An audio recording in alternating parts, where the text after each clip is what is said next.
आज के लेक्चर में हम लोग सिर्फ 10 क्वेश्चन करेंगे, लेकिन इससे बहुत ज़्यादा इंपॉर्टेंट क्या है कि आज हम लोग दो नया चीज़ सीखने वाले हैं। दो बेसिक लेकिन बहुत बहुत बहुत ही महत्वपूर्ण कॉन्सेप्ट है। हालांकि ये बहुत इजी है देखने में और फिर सॉल्व करने में, लेकिन ये बहुत कंफ्यूजिंग भी होता है। ये दोनों कॉन्सेप्ट आप इजीली सीख पाओ, इसीलिए मैंने आज नंबर ऑफ क्वेश्चन बहुत कम रखा है। और जो आप दो कॉन्सेप्ट सीखोगे जो कि बहुत छोटा है, लेकिन मैथ्स के मैक्सिमम चैप्टर में ये कॉन्सेप्ट यूज होते हुए आपको दिख जाएगा। अगर आपने यहाँ पे अच्छे से सीख लिया तो आगे कभी भी आपको कंफ्यूजन नहीं होगा। और लेकिन अगर आप यहाँ पे अच्छे से नहीं सीख पाए, फिर आगे रेडी हो जाओ आप बहुत ज़्यादा कंफ्यूजन फेस करने के लिए। बहुत इजी है देखने में, लेकिन आपको पता होना चाहिए कैसे इसको टैकल करते हैं। तो सबसे पहले इस बच्चे को मैं थैंक यू बोलना चाहूंगा, क्योंकि लास्ट के लेक्चर में क्वेश्चन नंबर 20 में थोड़ा बहुत गड़बड़ी था, शायद क्वेश्चन हिंदी और इंग्लिश में मिसप्रिंट था। सो इस बच्चे ने लास्ट का क्वेश्चन नंबर 20 तक जाके क्वेश्चन सॉल्व किया है।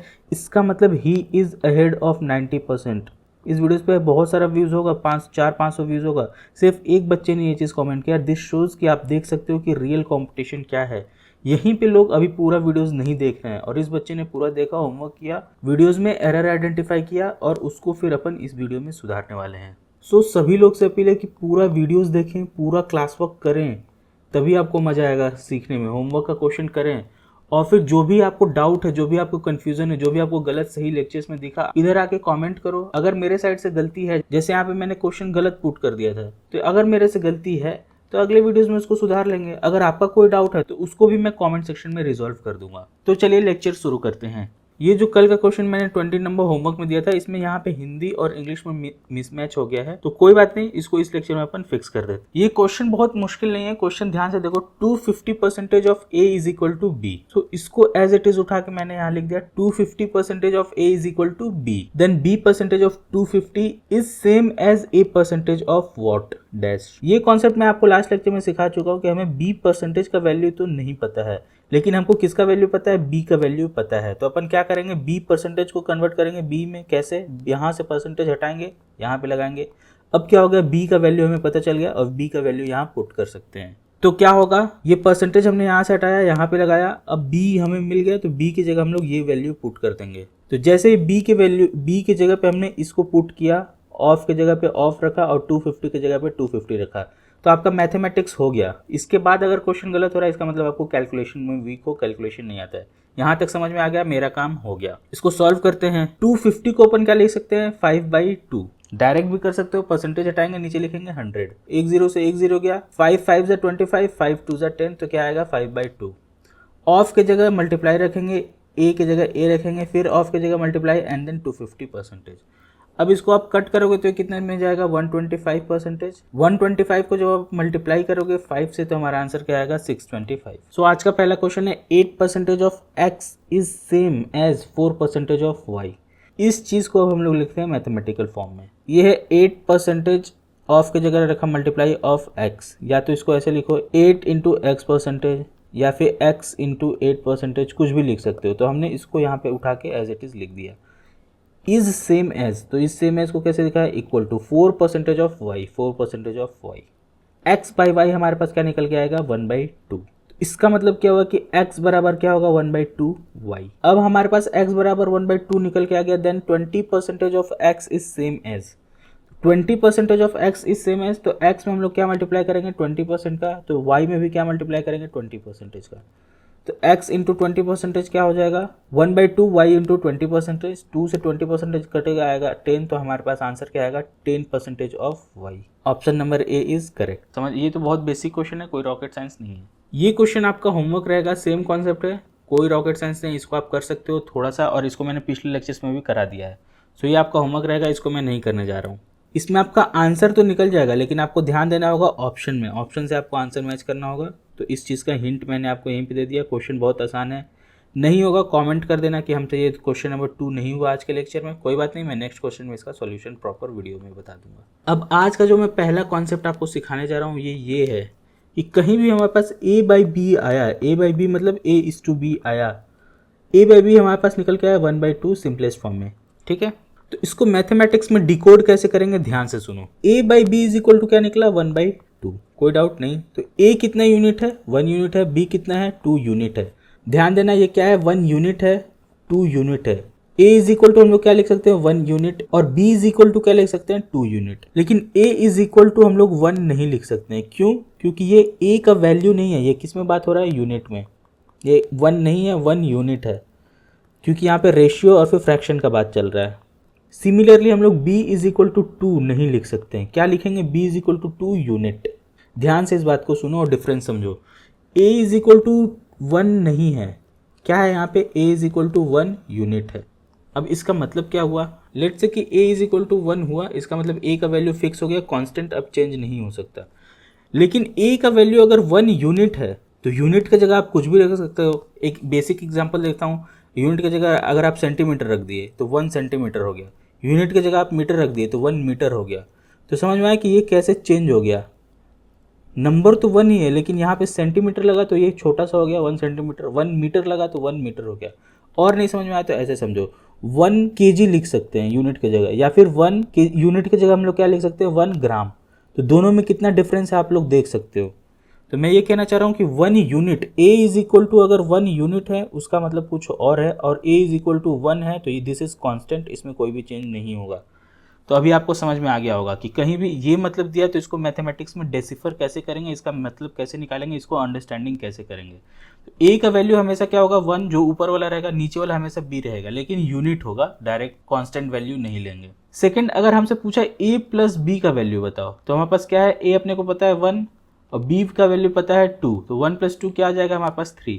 लेकिन 3 नहीं होगा, 3 अगर लिख दिए तो गलत हो जाएगा, हमें क्या लिखना होगा 3 यूनिट। फिर से बता रहा हूँ, a प्लस बी बोला तो 1 प्लस 2 लिखेंगे, लेकिन हमारे पास क्या होगा 3 यूनिट होगा। a इज इक्वल टू अगर कोई 3 लिख दे रहा है, a plus B is equal to अगर कोई 3 लिख दे रहा है तो आंसर क्या होगा, गलत हो जाएगा। हमारे पास क्या आंसर आना चाहिए 3 यूनिट, और यूनिट का एग्जांपल मैंने अभी आपको देके समझा दिया। सिमिलरली अगर b माइनस ए पूछता है तो 2 माइनस 1 क्या होगा 1 यूनिट होगा। 1 लिखेंगे तो आंसर क्या हो जाएगा हमारा, गलत हो जाएगा, क्योंकि 1 क्या होता है, कांस्टेंट वैल्यू होता है। 1 यूनिट बोलेंगे और 1 यूनिट बोलेंगे, 1 यूनिट लिखेंगे भी और 1 यूनिट समझेंगे भी, समझे। अब ये चीज मेरे साथ आप लोग मुंह से बोलोगे, जहां भी ये वीडियोस देख रहे हो मुंह से साथ में बोलो। यहाँ पे a का वैल्यू क्या होगा, जल्दी बोलो, a का वैल्यू क्या होगा 5, गलत। a का वैल्यू क्या होगा 5 यूनिट, सही। b का वैल्यू अगर किसी ने लिख दिया 8, टोटली गलत। b का वैल्यू हम लोग क्या लिखेंगे 8 यूनिट। समझ में आया। मैथमेटिक्स में कैलकुलेशन करने के लिए डायरेक्ट हम लोग 8 लिख देते हैं और ये कंफ्यूजन बना रहता है, इसी वजह से हम लोग यहाँ पे मैं आपको डिटेल में बता रहा हूँ। अब हमसे कोई पूछा a प्लस बी का वैल्यू बताओ, जल्दी बताओ। 8 प्लस 5 करेंगे, 8 प्लस 5 क्या आएगा 13 यूनिट। अगर कोई 13 बोलता है तो क्या हो जाएगा, रॉन्ग हो जाएगा, क्या बोलेंगे हम लोग 13 यूनिट। उसी तरह अगर हम लोग a माइनस बी का मॉड लें या फिर b माइनस ए का मॉड लें तो हमारे पास आंसर क्या आएगा। मॉड का मतलब क्या होगा कि अगर नेगेटिव वैल्यू है तो वो भी पॉजिटिव हो जाएगा, मॉड के बाहर आएगा तो उसका टेंशन नहीं है। तो अपन क्या करेंगे 8 माइनस 5 करेंगे या फिर 5 माइनस 8 करेंगे, इसका अपन क्या लेंगे मॉड लेंगे, तो हमारे पास आंसर क्या आएगा 3 यूनिट। यहाँ पे मैंने उल्टा लिख दिया, कोई दिक्कत नहीं है, ये इसका अपन मॉड ही लेंगे, इसका भी मॉड लेंगे, ठीक है। तो आंसर अगर कोई 3 बोल रहा है तो गलत हो जाएगा, 3 यूनिट होगा। ये बात आपको समझ में आ गया। अब इसी को यूज़ करके नेक्स्ट क्वेश्चन सॉल्व करेंगे और इसका यूज़ उसी में है। ये बहुत छोटा कॉन्सेप्ट है लेकिन देखो क्वेश्चन में कैसे यूज़ होता है। 80% of a is equal to 50% of b and b is equal to x percentage of a, then find the value of x। हमें x का वैल्यू निकालना है। यदि a का 80% b के 50% है और b बराबर a का x परसेंटेज है तो हमें इस x का वैल्यू फाइंड करना है, x का मान ज्ञात कीजिए। चलो एक एक करके देखते हैं। सबसे पहले इस इक्वेशन को लिखेंगे 80% ऑफ a, ये मैंने एज इट इज़ उठा के यहाँ पे लिख दिया। अब इसको मैथमेटिक्स में सॉल्व करेंगे। यहाँ पे क्या रख सकते हैं इनटू, यहाँ पे क्या रखेंगे इनटू। परसेंटेज से परसेंटेज गया, 0 से 0 गया तो हम निकालेंगे a, b इधर से नीचे आएगा तो क्या होगा b, और 8 इधर से नीचे जाएगा तो क्या आएगा 8, तो 8/5। a इज टू b निकल के हमारे पास क्या आया 5/8। क्लियर है। अब देखो हमारे पास क्या है b is equal to x percentage of a, तो लिखेंगे b is equal to x percentage of a। लेकिन आपको मैंने क्या बताया था कि a 5 यूनिट है, b 8 यूनिट है। यूनिट है यहाँ पे हम लोग इस 8 लिख रहे हैं लेकिन दिमाग में हमेशा यूनिट रखेंगे। तो b की जगह हमने रखा 8, b की जगह रखा 8, a की जगह रखा 5, a की जगह रखा 5, ऑफ की जगह रखा मल्टीप्लाई x परसेंटेज। तो अब यहाँ से x निकल के आ जाएगा आपका इजीली। x क्या होगा 5/8। अब इसको तो कैलकुलेट कर लोगे यार, पहले लेक्चर से समझा रहा हूँ आपको। इसका आंसर क्या आएगा 160। कैसे आया देखो, 20% क्या होता है 1/5, तो 1/5 परसेंटेज को क्या लिख सकते हैं 20। इसमें मल्टीप्लाई हुआ 8 का तो क्या आया हमारे पास 8/5। उसी तरह 20 में मल्टीप्लाई किए 8 का तो हमारे पास आंसर क्या आएगा 160। ये चीज़ तो अब मैं एक्सपेक्ट कर रहा हूँ कि आपको आ जाना चाहिए। ये क्वेश्चन आपका होमवर्क है। अभी जो हमने a/b = 5/8 वाला कॉन्सेप्ट सीखा उसी पे ये भी कॉन्सेप्ट है बेस्ड है। ईजी है, देखने में इतना कॉम्प्लेक्स लग रहा है लेकिन देखो ये चुटकी बजाते कैसे होता है। हमारे पास ये वाला इक्वेशन दिया है, सबसे पहले इसी को खोलते हैं। 4/10 लिख सकते हैं इसको। 4/10 इंटू एक्स, पॉइंट हटा, नीचे आया 10, ऑफ की जगह आया इंटू, ये क्या है x इज इक्वल टू क्या लिख सकते हैं 20%, परसेंटेज हटा, नीचे आया 100, एक 0 से एक गया, 2 से काटेंगे तो 1/5, तो अपन लिख रहे हैं अभी 2/10। ठीक है, ऑफ की जगह आएगा मल्टीप्लाई, ऑफ की जगह आया मल्टीप्लाई, y की जगह आया y।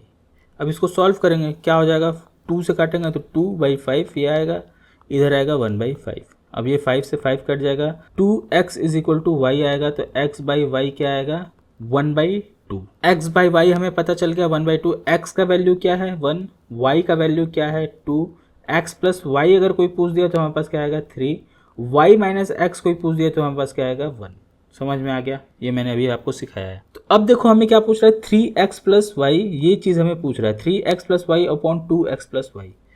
अपने को x का वैल्यू पता है क्या है 1, यूनिट है 1 नहीं है, 1 यूनिट है लेकिन यूनिट अभी नहीं रखेंगे, दिमाग में रखेंगे। तो यहाँ रखेंगे 1, y की जगह रखेंगे 2, यहाँ पे रखेंगे 1, y की जगह रखेंगे 2, तो 3 into 1 plus 2 is 5, 2 into 1 plus 2 is 4, तो आंसर क्या आएगा 5/4। क्लियर है, तो आप 5/4 को और क्या लिख सकते हो 5:4। इसीलिए मैं बोल रहा था यूनिट होगा, ये क्या है 5 यूनिट बाई 4 यूनिट है या फिर 5:4 है, तो हमारा आंसर क्या आएगा आंसर बी। चलो ये क्वेश्चन देखो, x percentage of y is 120 and y percentage of z is 240। तो सबसे पहले देखते हैं x percentage of y is equal to, is की जगह क्या लिखाएंगे इक्वल टू, तो इसको हम लोग क्या लिख सकते हैं of y is equal to 120। Similarly इसको क्या लिख सकते हैं y परसेंटेज ऑफ की जगह क्या आएगा multiply z is equal to 240। इसका रेशियो निकालने के लिए अपन डिवाइड कर देंगे, तो हमारे पास क्या आएगा x/y, देखो परसेंटेज से परसेंटेज कटेगा, y से y कटेगा, तो हमारे पास क्या आएगा x/z, इसको कट करेंगे तो आएगा 1/2। तो x/z हमारे पास क्या निकल के आया 1/2, x 1 यूनिट है तो z 2 यूनिट है। तो सिंपल है, हमें तो बस एक्सप्रेशन ही निकालना है, तो कोई दिक्कत नहीं है। z इधर जाएगा 2 इधर जाएगा तो z बराबर 2x, कोई ऑप्शन है ऑप्शन बी। सिमिलरली इस क्वेश्चन को देखो a परसेंटेज ऑफ x को अपन क्या लिख सकते हैं ऐसे, इज इक्वल टू लगा दिया, b परसेंटेज ऑफ y को क्या लिख सकते हैं ऐसे। तो परसेंटेज से परसेंटेज कट जाएगा, ऑफ की जगह मल्टीप्लाई आएगा तो क्या आएगा x/y क्या आएगा b/a। कितने लोग को ये इक्वेशन समझ में आ गया।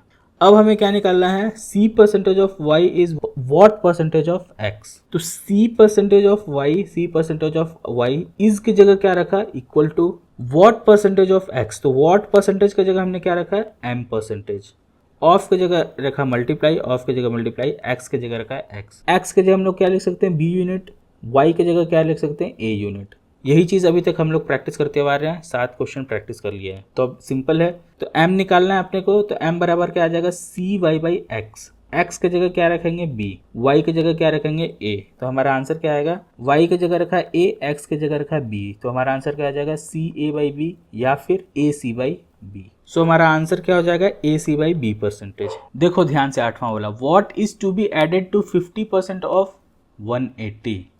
तो 15% के 180 में क्या ऐड करें, व्हाट की जगह हमने रख दिया है x, so that the sum is equal to, इन दोनों का सम क्या है equal to 20% of 360 degree. Mathematics यहीं तक था, अगर आपको समझ में आ गया तो, नहीं तो वीडियो फिर से देखो। फिर से एक बार बता रहा हूँ, 50% ऑफ 180 में क्या जोड़ें, क्या की जगह रख दिया, क्या जोड़ने की जगह रख दिया क्या x, तो हमारा आंसर क्या आना चाहिए 20% ऑफ 360 डिग्री। अब इसके बाद कैलकुलेशन है, ये आपका होमवर्क है, हिंट मैंने आपको दे दिया है। सो अभी तक हमने पहला अपना कॉन्सेप्ट सीखा, क्या a/b अगर है कुछ भी हो सकता है, लेट्स से 3/8 है, a क्या होगा 3 यूनिट होगा, b क्या होगा 8 यूनिट, a प्लस b क्या होगा 8 प्लस 3 दैट इज 11।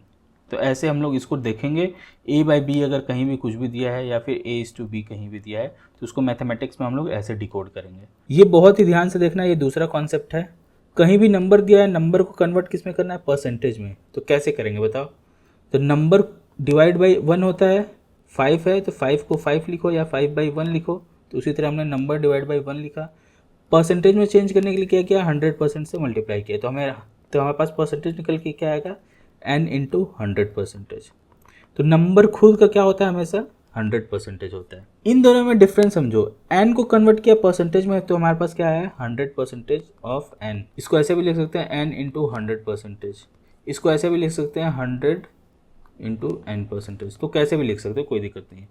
लेकिन ये कन्वर्ट किया नंबर को किस में, परसेंटेज में। लेकिन यहाँ पे देखो क्या है, दूसरा वाला क्या है, n का 100%। दोनों में डिफरेंस समझो, बहुत इंपॉर्टेंट है। n का 100% या फिर 100% ऑफ n, ये दोनों तो एक ही है। परसेंटेज यहाँ उठा के यहाँ लगाओ, कोई बात नहीं है, या तो यहाँ हटा के यहाँ लगाओ, एक ही बात है, दोनों इक्वेशन एक ही बनेगा। तो हमारे पास n का 100% मतलब n इंटू 100%। परसेंटेज हटाएंगे, नीचे क्या आएगा 100, तो 100 से 100 गया, तो हमारे पास आंसर क्या आएगा n। इस दो पॉइंट को बार बार रिवाइंड करके देखो, बार बार n को कन्वर्ट करेंगे परसेंटेज में तो हमारे पास क्या आएगा n इंटू 100%। इसमें हम लोग कन्वर्ट कर रहे हैं, नंबर को कन्वर्ट कर रहे हैं परसेंटेज में, लेकिन n का 100% यहाँ पे है। तो इसका मतलब क्या होगा कि n का के जगह क्या आएगा इंटू 100%। 100% मतलब ये परसेंटेज हटेगा, नीचे आएगा 100, ये वैल्यू हो जाएगा 1। तो n क्या, n का 100% क्या होगा n होगा। डाउट क्लियर है। x है, कोई नंबर x है, इसमें अगर इंक्रीज करेंगे 25% तो इसका मतलब समझो x है वो खुद का कितना है 100% होता है, प्लस किया 25% तो हमारे पास क्या आएगा x इंटू 125%। डायरेक्ट भी इसको कर सकते हैं, x में इंक्रीज किया 25% को, तो इसको कैसे लिख सकते हैं x इंटू पहले से 100 है तो 100 प्लस 25 इज 125%। सिमिलरली अगर कोई नंबर y है उसमें से कुछ भी डिक्रीज हो रहा है, माइनस हो रहा है, कम हो रहा है, लेट से 25%, तो हम लोग एक तो समझाने के लिए है y इंटू खुद का नंबर क्या है 100%, माइनस किया 25%, तो आंसर क्या आएगा y इंटू 75%। या फिर डायरेक्ट कैसे कर सकते हैं, 25% डिक्रीज हो रहा है, पहले खुद का कितना होता है 100, तो कितना हो जाएगा 75% इंटू वाई, या फिर परसेंटेज हटा के यहाँ भी लगा दो तो क्या हो जाएगा y% इंटू 75, एक ही बात है। चलो अब डायरेक्ट देखते हैं, अगर कोई b है उसमें इंक्रीज कर रहे हैं 30% का, तो इसको क्या लिख सकते हैं हम लोग b गुणा 130%। डायरेक्ट ये करना है आपको। अगर कोई नंबर है जिसमें डिक्रीज हो रहा है 30% का, तो इसको हम लोग डायरेक्ट क्या लिख सकते हैं 70% गुणा b। परसेंटेज यहाँ लगाओ या यहाँ लगाओ, तो इसको हम लोग और क्या लिख सकते हैं 70 इंटू b%। समझ में आया। ये चार चीज़ समझ गए। एक छोटा सा इस पर क्वेश्चन प्रैक्टिस कर लेते हैं। कोई भी नंबर n है, इसको कन्वर्ट करना है परसेंटेज में, तो क्या हो जाएगा डायरेक्ट करेंगे n इंटू 100%। n का 100% क्या होगा n into 100%, that is n। ये दोनों डिफरेंस समझो आप लोग, बार बार रिवाइंड आगे पीछे करके वीडियोस देखो जिनको नहीं समझ में आ रहा है। हालांकि ये बहुत बेसिक कॉन्सेप्ट है, इजी कॉन्सेप्ट है, कोई टीचर बस इसको एक बार में बता के निकल जाता है। मैं आपको इस पर एम्फेसिस कर रहा हूँ ताकि ये कॉन्सेप्ट बहुत जगह यूज़ होगा। अब देखो n का 100% तो होगा n का 50% कितना होगा n/2। n में इंक्रीज किया 25%, तो डायरेक्ट बताओ कितना होगा n इंटू 125%। n में डिक्रीज किया 25%, कितना हो जाएगा n इंटू 75%। एक और एग्जांपल के थ्रू समझते हैं। 5 को कन्वर्ट किया परसेंटेज में, तो डायरेक्ट बताओ ये सब छोड़, डायरेक्ट क्या होगा 5 इंटू 100%। 5 का 100% क्या होगा 5 का 50% क्या होगा 2.5, इसको आधा कर देंगे। 5 में इंक्रीज किया 25% का, तो क्या लिखेंगे 5 इंटू 125%। अब इसको कैलकुलेट करोगे तो आएगा 6.25। कैलकुलेशन आप लोग वीडियो पॉज करके देख सकते हो। 5 में डिक्रीज किया किसका 25% का, तो क्या होगा डायरेक्ट कैसे हम लोग लिखेंगे 5 में डिक्रीज किया 25%, तो 5 इंटू 75%। इसको कैलकुलेट करेंगे तो हमारे पास आंसर क्या आएगा 3.75। इसका स्क्रीनशॉट लो, खुद से प्रैक्टिस करो, बार बार देखो, कैलकुलेशन आपके सामने दिया हुआ है। सेम चीज़ है, इसको आपको प्रैक्टिस करना है। 10 को कन्वर्ट करना है परसेंटेज में, 10 का 100%, 10 का 50%, 10 में इंक्रीज किया 25% का, 10 में डिक्रीज किया 25% का। ये सब आपको होमवर्क प्रैक्टिस जरूर करना है, तभी आपके दिमाग में कॉन्सेप्ट बैठेगा। पेन पेपर नहीं चलाओगे, खुद से होमवर्क देखोगे, अरे ये तो बहुत आसान है, दिमाग में कर लिया, नहीं, आपको इस पे पेन पेपर चलाना है। मैं जानबूझ के आपको करने के लिए दे रहा हूँ। सिमिलरली ये भी आपका होमवर्क है, कन्वर्ट करना है परसेंटेज में, 100% इसका निकालना है, फिर 50% इंक्रीज हो रहा है 40% का, डिक्रीज हो रहा है 40% का। पेन पेपर चलाओ, कोई यहाँ पे ज़रूरी है, कॉन्सेप्ट है, क्योंकि एक बार सीख जाओगे लाइफ टाइम याद रहेगा। अभी कंफ्यूजन बना रहेगा तो हमेशा कंफ्यूजन बना ही रहेगा आपके लिए। तो इसी कॉन्सेप्ट पे अब अपन क्वेश्चन सॉल्व करेंगे। When 50% of a number a is added to b, a का 50% ऐड किया जा रहा है, तो सबसे पहले तो 50% ऑफ अ नंबर, किसी भी नंबर का 50% क्या होगा a इंटू 50%। अभी मैंने आपको सिखाया। Added to b, the second number, ये फर्स्ट नंबर है, अब ये सेकेंड नंबर हो गया, तो the second number b increase by 25%। इसमें हम लोग b ऐड कर रहे हैं, लेकिन b ऐड कर रहे हैं कैसे, खुद के 100% से। तो जो आंसर आएगा वो कितना इंक्रीज हो रहा है 25%, किसका b का। तो b का 25% आप कैसे लिख सकते हो, b इंटू 125%। समझ में आया? एक बार और देखो, नहीं आया तो when 50% ऑफ नंबर a का 50% एडेड टू की जगह प्लस लगाया, b हमेशा क्या होगा, खुद का 100% होगा। मैंने क्या बताया, कोई भी नंबर को हमेशा परसेंटेज में कन्वर्ट करना है तो क्या करेंगे, b उस नंबर में डायरेक्टली 100% से मल्टीप्लाई कर देंगे, तो हमारा क्या आ जाएगा, ये आ रहा है। The second number b increase by 25%। ये क्या है, फर्स्ट नंबर है, ये क्या है, सेकेंड नंबर है, तो ये इंक्रीज हो रहा है कितना है, 25% से। पहले कितना था, 100 और 25, तो अपन इसको डायरेक्ट भी लिख सकते हैं, b इंटू इंक्रीज हो रहा है 25% का तो 125%, या फिर लिख सकते हैं डायरेक्ट b इंटू 125%। समझ में आया? तो सब कोई लिखेगा वाह। कुछ नहीं, अब इसको सॉल्व करेंगे। मैथमेटिक्स यहीं तक था, अब इसको सॉल्व करेंगे, इसके बाद कैलकुलेशन है। तो देखो ये क्या आएगा, b इंटू 125% और b इंटू ये इधर जाएगा तो माइनस होगा, तो हमारे पास क्या बचेगा, a इंटू 50%, ये इधर जाके माइनस होगा इसमें से, तो क्या होगा, b इंटू 25% बचेगा। तो हमारे पास आंसर क्या आएगा, a by B is equal to निकल के क्या आएगा, 1/2। लेकिन ये मेथड क्या है, बहुत पुराना मेथड है, आपने स्कूल और कॉलेज में सीखा है। ये बेसिक मेथड है जिससे आप ये कर रहे हो, और समझाना था मुझे, इस वजह से मैंने आपको ये करके दिखाया।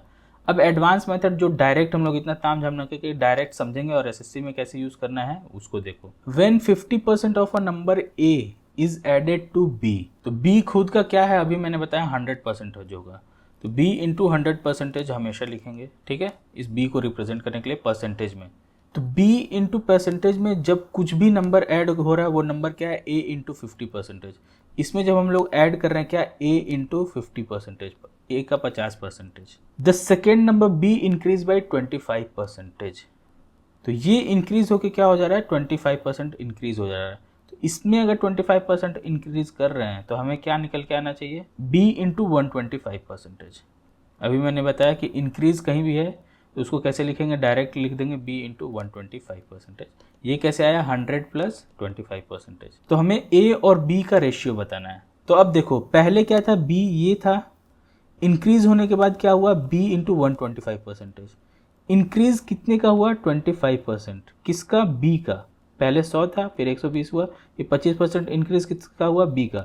यही किसके इक्वल है, a परसेंटेज ऑफ 50%। ये बात आपको समझ में आना चाहिए, बार बार बोल रहा हूँ। पहले कोई नंबर था b, उसमें कुछ ऐड किया, a का 50% ऐड किया तो वो क्या बन गया, b का 125% बना। लेकिन एक्चुअल ग्रोथ कितना हुआ, 100 से 125 ही तो हुआ, तो एक्चुअल ग्रोथ कितना हुआ, 125%। किसका 125% हुआ, b का। तो b का 125% किसके इक्वल है, जो हमने यहाँ पे ऐड किया है उसी के इक्वल होगा ना। तो समझ में आ गया, तो इन दोनों को हम लोग इक्वेट कर देंगे तो हमारे पास आंसर आ जाएगा। 25% ऑफ b, ये जो इंक्रीज है किसका इंक्रीज है, b का, इज इक्वल टू, यही इक्वल टू किसके, a percentage of 50% of a, यही किसके इक्वल है, 50% ऑफ a। तो a बाई बी हमारा यहाँ से निकल के आ जाएगा, दैट इज 1/2। परसेंटेज है, परसेंटेज कट जाएगा, a यहाँ पे है, b नीचे जाएगा, 50 यहाँ पे है, नीचे जाएगा, तो 25 1 और ये 2। तो ये मैं सॉल्व करके दिखा रहा हूँ, इसका ज़रूरत नहीं है आपको, डायरेक्ट ये सब आना चाहिए क्योंकि ये कैलकुलेशन का पार्ट है। 13% of a number is 16 more than it's 5%। जो 13% है वो अब उसके 5% से कितना मोर है, +16। ये क्वेश्चन में लिखा हुआ है। अब किसी भी नंबर को दिखाना है 13%, तो मैंने क्या बताया था, a इंटू 13% करेंगे। वो अपने 5% के कितना बड़ा है, इससे कितना बड़ा है, 16। तो इन दोनों का अगर अपन डिफरेंस निकालेंगे तो क्या आएगा, 8। तो अब ऑब्वियस बात है कि 8% किसका है, a का। तो 8% ऑफ a किसके बराबर होगा, 16 के। इतना बात आपको समझ में आ गया। तो आगे क्या है, कैलकुलेशन। 8% ऑफ a क्या है, 16। तो यहाँ से a का वैल्यू निकल के आ जाएगा, परसेंटेज हटाएंगे, नीचे करेंगे 100, ये 8 1 जा 8, 8 2 जा 16, तो ये a का वैल्यू क्या आएगा, 200। सो आज हमने 2 मिनी कॉन्सेप्ट सीखा और 10 क्वेश्चन किया। तो सबसे पहले जाके आप ये सारा मिनी कॉन्सेप्ट बुक में नोट करोगे। इन 10 क्वेश्चन को क्लास वर्क वाले को क्लास वर्क में, होमवर्क वाले को होमवर्क में सॉल्व करोगे। फिर देखोगे कि आज मैंने आपको जो बताया ये लिखना ज़रूरी है, खुद से सॉल्व करना ज़रूरी है। ऐसा मत सोचो कि देखने में मुझे समझ में आ गया। जब तक पेन पेपर नहीं चलाओगे मैथमेटिक्स में काम नहीं बनेगा। लेकिन जो लोग भी इसको ईमानदारी से पेन पेपर चला के सॉल्व करेंगे वो देखेंगे कि जो मैंने थिंकिंग प्रोसेस यहाँ पे बताना चाहा है, हो सकता है वीडियो देखते टाइम नहीं समझ में आया, लेकिन जब आप बंद करके वीडियो सॉल्व करने जाओगे फंसोगे, सर्कल करके आओ, वो क्वेश्चन दोबारा यहाँ से देखो। जब आप सॉल्यूशन देखोगे, जब दोबारा सॉल्व करोगे तो आपके साथ मिरेकल होगा। वो थिंकिंग आप जो मैं आपको यहाँ समझाना चाह रहा हूँ वो थिंकिंग आपके दिमाग में ऑटोमेटिक इनबिल्ड हो जाएगा। तो इस वीडियो को मैं रिकमेंड करूँगा कम से कम 1-2 बार और देख के, जिनको भी कन्फ्यूज़न हो रहा है ज़रूर सॉल्व करना सारा क्वेश्चन A to Z, और कॉन्सेप्ट को नोट करना है कॉन्सेप्ट कॉपी में। मिलते हैं नेक्स्ट वीडियो में। साइनिंग ऑफ, जय हिंद।